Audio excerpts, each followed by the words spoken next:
السلام عليكم ورحمة الله وبركاته. الحمد لله وحده والصلاة والسلام على من لا نبي بعد. أما بعد، أعوذ بالله من الشيطان الرجيم.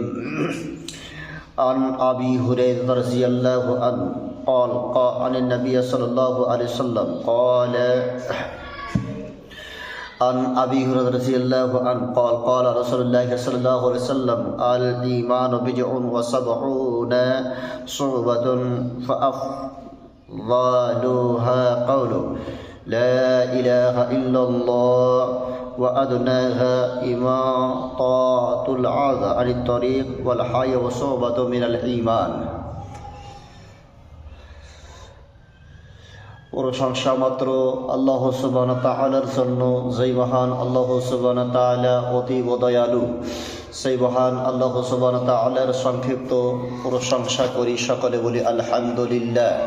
অতঃপর বিশ্বনবী মুহাম্মদুর রাসূলুল্লাহ সাল্লাল্লাহু আলাইহি সাল্লামের ওপর শান্তির ধারা বর্ষণ হোক, আমিন। আল্লাহুম্মা সাল্লি আলাইহি আল্লাহুম্মা বারিক আলাইহি।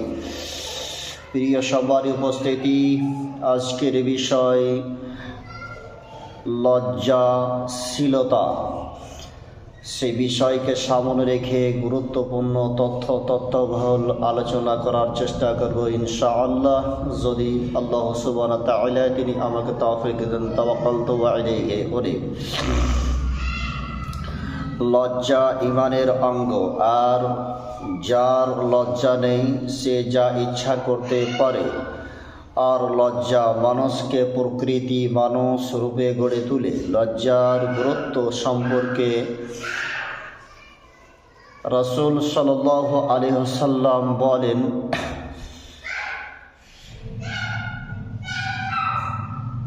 লজ্জার সম্পর্কে হাদিস এবং কোরআনে বিবরণ দ্বারা বোঝা যায় যে লজ্জা হচ্ছে একটি গুরুত্বপূর্ণ জিনিস।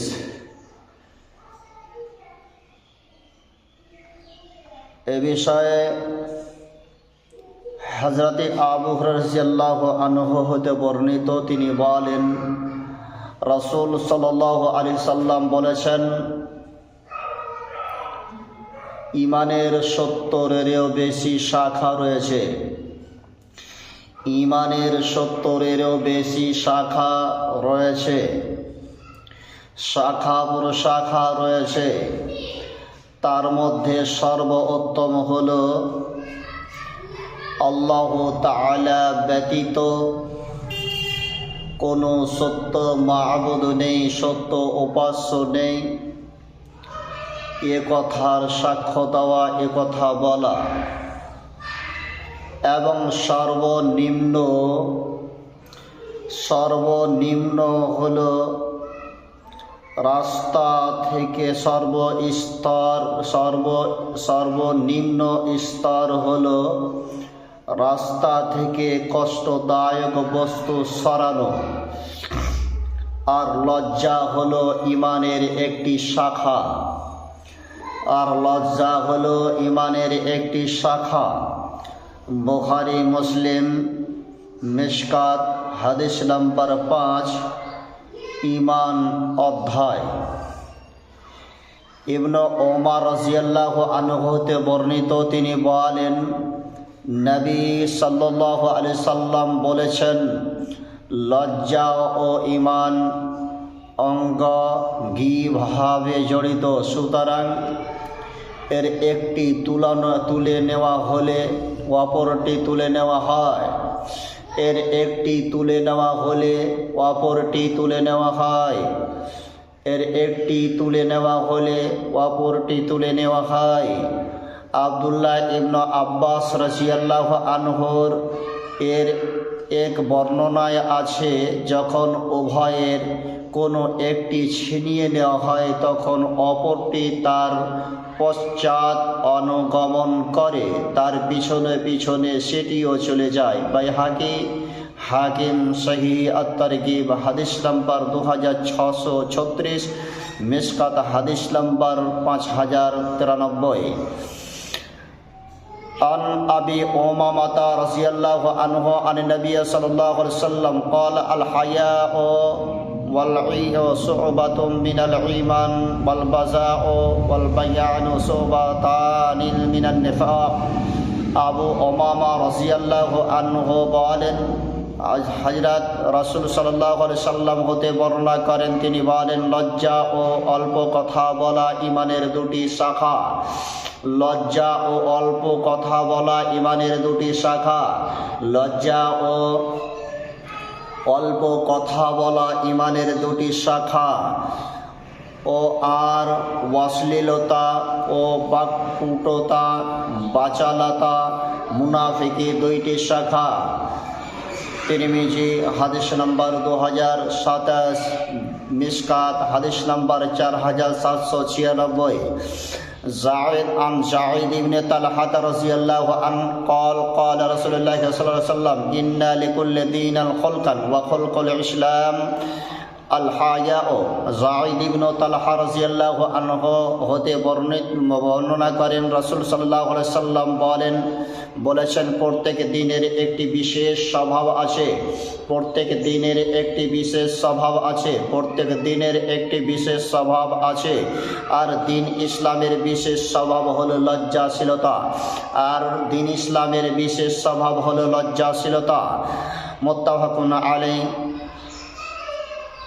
হাদিস সহিহি আত-তারগিব হাদিস নাম্বার 2632, মিশকাত হাদিস নাম্বার 5090। عن عمران ابن حسين رضي الله عنه قال قال رسول الله صلى الله عليه وسلم الحياء لا يأتي إلا بخير وفي رواية الحياء خير كله। ইমরান ইবনে হুসাইন রাদিয়াল্লাহু আনহু হতে বর্ণিত, তিনি বলেন, রাসূল সাল্লাল্লাহু আলাইহি সাল্লাম বলেছেন, লজ্জাশীলতা পূর্ণ ও কল্যাণ ব্যতীত আর কিছু আনে না। লজ্জাশীলতা পূর্ণ আর কল্যাণ ব্যতীত আর কিছু আনয়ন করে না। অন্য বর্ণনায় আছে, লজ্জার সর্বোত্তম, লজ্জা সর্বংশই উত্তম। লজ্জাই মানে হচ্ছে উত্তম। লজ্জাই মানে লজ্জাশীলতাই মানে হচ্ছে উত্তম। বুখারী মুসলিম মিশকাত হাদিস নাম্বার 5071। অত্র হাদিস দ্বারা প্রতিমান হয়, বোঝা যায় যে লজ্জাশীলতা হচ্ছে একটি গুরুত্বপূর্ণ বিষয়। লজ্জাশীলতা হচ্ছে একটি গুরুত্বপূর্ণ বিষয়। যার কাছে লজ্জা নাই তার কাছে ঈমান নেই। লজ্জা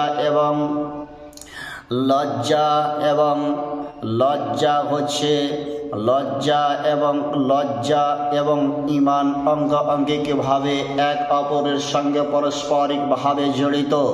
তার মধ্যে একটি যদি তার কাছে যদি লজ্জা না থাকে, লজ্জা যদি উঠিয়ে নেওয়া হয়, তাহলে ঈমান তার কাছ থেকে চলে যায় পারস্পরিকভাবে।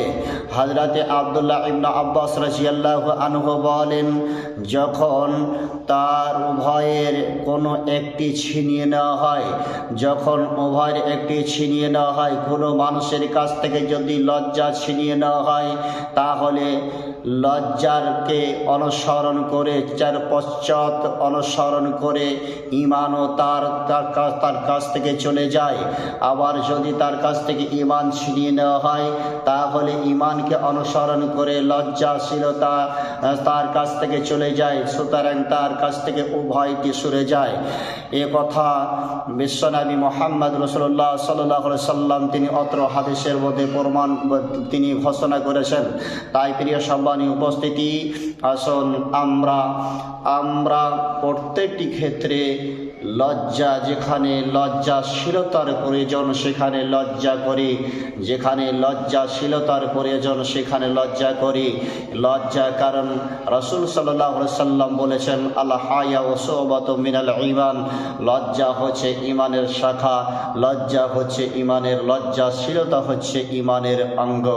তাই আসুন আমরা যেখানে লজ্জার প্রয়োজন সেখানে লজ্জাকে রাখি। আসসালামু আলাইকুম।